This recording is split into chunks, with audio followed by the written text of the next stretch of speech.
Hi guys, welcome to our channel mister Sisindri. Big boss Telugu season 8లో first weekend వచ్చేసింది. నిన్న మొన్ననే గ్రాండ్ లాంచ్ ఎపిసోడ్ ప్రారంభం అయ్యింది అని అనుకున్న సమయంలో అప్పుడే ఫస్ట్ వీకెండ్ వచ్చేసింది. బిగ్ బాస్ హౌస్లో వీకెండ్ అంటే హోస్ట్ నాగార్జున స్టేజ్ మీదకి వచ్చి హౌస్లో ఉన్న కంటెస్టెంట్స్తో మాట్లాడి వారు చేసిన మంచిని ప్రశంసించి అలాగే చేసిన తప్పుల్ని ఎత్తి చూపి వారి ఆటపై తన రివ్యూ చెప్తూ ఉంటాడు.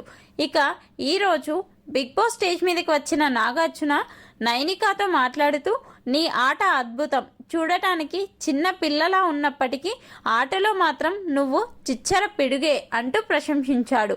హౌస్లోకి ఎంట్రీ ఇచ్చిన తర్వాత ఎక్కువ టాస్క్లు ఆడిన కంటెస్టెంట్ నువ్వే కదా అని అనడంతో అవును అంటూ చాలా హ్యాపీగా ఫీల్ అయ్యింది నైనిక.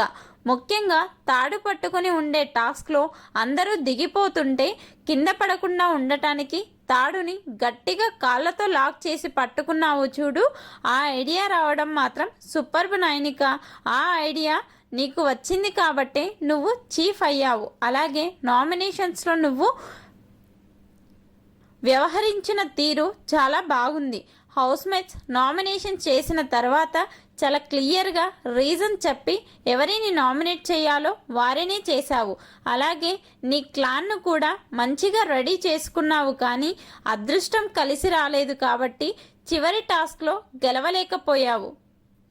హౌస్మేట్స్ నామినేట్ చేసిన తర్వాత చాలా క్లియర్గా రీజనబుల్గా ఎవరిని నామినేట్ చేయాలో వారినే చేశావు. అలాగే నీ క్లాన్ను కూడా మంచిగా రెడీ చేసుకున్నావు, కానీ అదృష్టం కలిసి రాలేదు కాబట్టి చివరికి టాస్క్లో గెలవలేకపోయావు. కానీ నీలో ఉన్న పోటీతత్వం అలాగే కొనసాగించు. గెలిచామా ఓడిపోయామా అన్నది బిగ్ బాస్ హౌస్లో ముఖ్యం కాదు, నీ ఎఫర్ట్స్ ఎంత పెట్టావు అనేదే ముఖ్యం. నీ పని నువ్వు చూసుకుంటూ పోతే నీకు రావాల్సిన గుర్తింపు అదే వస్తుంది అని చెప్పాడు. దీనితో నైనిక చాలా హ్యాపీగా ఫీల్ అయ్యింది. థ్యాంక్ యూ సార్ అంటూ చాలా ఎమోషనల్ అయ్యింది. జస్ట్ నేను నా పని నేను చేసుకుంటూ వచ్చాను. మీ మాటలు నాకు చాలా కాన్ఫిడెంట్ను ఇచ్చాయి. వచ్చే వారం కూడా ఇలాగే ఆడతాను అని చెప్పింది. ఇక చివర్లో నాగార్జున నైనికాతో ఈ వీక్ నీ పెర్ఫార్మెన్స్ అయితే బాగుంది, కానీ నేను నీకు ఇచ్చిన టాస్క్ను పూర్తి చేయలేకపోయావు అని అంటే ఏ టాస్క్ సార్ అంటూ అడిగింది.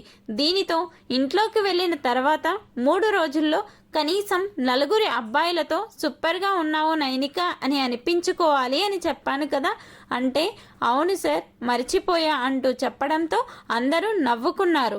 నైనికాతో నాగార్జున మాట్లాడిన ఈ మాటలపై మీ అభిప్రాయాన్ని కమెంట్స్ రూపంలో తెలపండి. అలాగే మన ఛానల్ను సబ్స్క్రైబ్ చేసుకోండి.